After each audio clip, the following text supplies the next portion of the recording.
Hello Capricorn, Sun, Moon, Rising, and Venus signs. Kamusta kayo? Sana po ay nasa mabuti kayong kalagayan.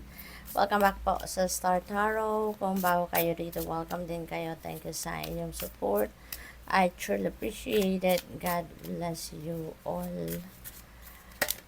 Pauna mensahe ni Capricorn ay the Empress energy. Ayan. So, Empress energy is a very abundant and prosperous energy. No? Napakagandang energy ito, lalo-lalo na pagdating sa inyong kaparahang aspeto. Kasi, this could be the start, no, of a prosperous and abundant life ninyo. This could be the start of something new naganap sa buhay ninyo na maghahatid sa inyo ng kasaganaan, maghahatid sa inyo ng kaluwagan sa pera. There's could be also signify with ang iba siguro sa inyo magiging nanay na or maaaring merong inaalagaan, no, ng mga bata or siguro inaalaga ang elders kasi si Empress din is a mother archetype, no? So, mothers are very nurturing, very caring, di ba? Maalaga. Kaya maaring ang iba sa inyo merong inaalagaan.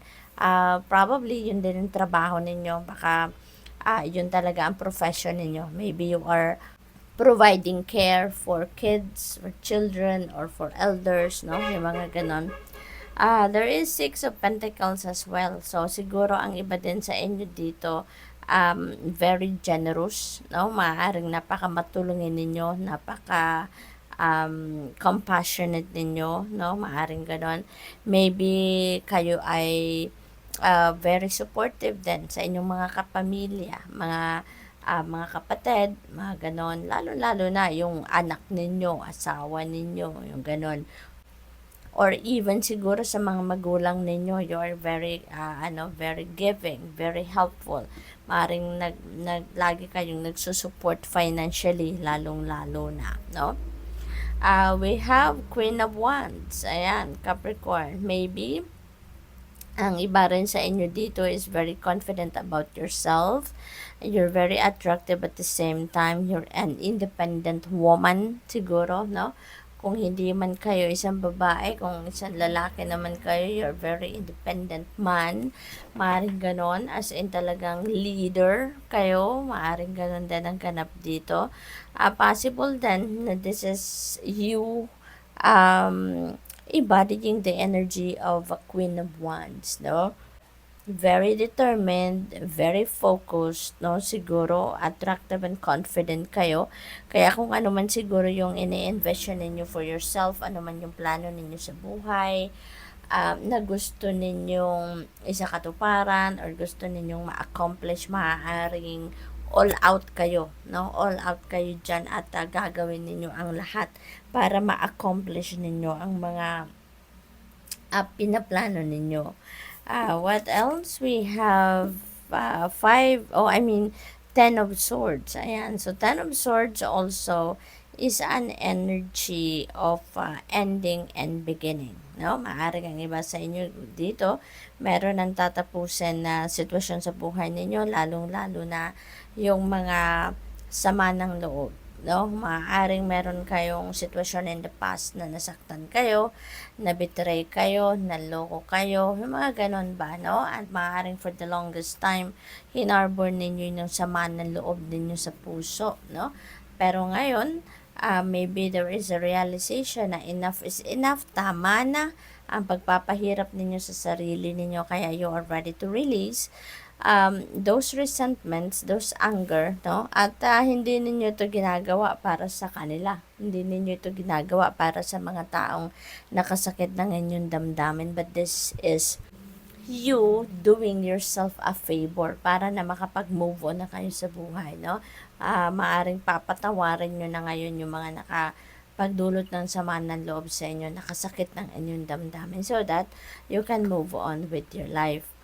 We have seven of cups. Ayan. So, meron ditong opportunities na paparating. Iba't ibang klaseng opportunity siguro ang paparating sa buhay ninyo sa ngayon, Capricorn, ano? And you may need to think twice, thrice, or more than that. At saka, kung litong-lito pa rin kayo after trying to think kung anong mas makakabuti para sa inyo, makakatulong din sa inyo if you are going to use your intuition. Listen to what your intuition is telling you para nang sa ganun magabayan kayo kung ano ang nararapat ninyong gawin. Okay? Because if you allow your intuition to be your guide, yan ay laging mag-aano sa inyo, laging magdadala sa inyo sa kung saan ang best direction. What else? We have two of wands and you're planning, no? Maybe nagpaplano kayo ng mga endeavor ninyo, future endeavor, or maybe you are planning of what you're going to prioritize, ano yung mga gagawin ninyo muna, anong mga bagay na pagfo-focusan ninyo muna sa ngayon, yung gano'n.